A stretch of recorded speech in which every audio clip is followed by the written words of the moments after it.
দাবি আদায়ে রাজপথ দখল করে জনভোগান্তি সৃষ্টি না করে খেলার মাঠ কিংবা সভাস্থল বেছে নেওয়ার অনুরোধ জানিয়েছেন DMP commissioner Sheikh Mohammad Sajjad Ali.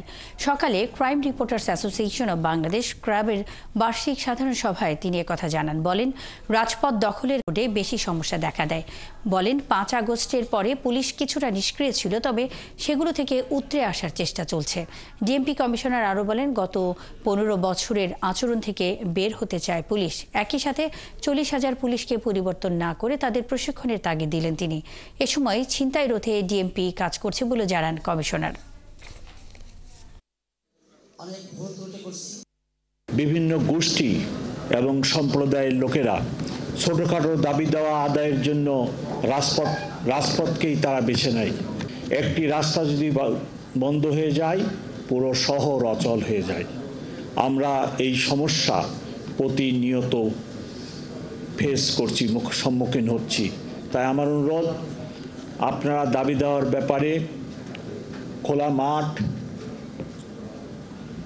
Auditorium, সভাস্থল বেছে নিন এবং যথাযথ কর্তৃপক্ষকে সেখানে ডেকে টেবিলে সমস্যার সমাধানের চেষ্টা করুন।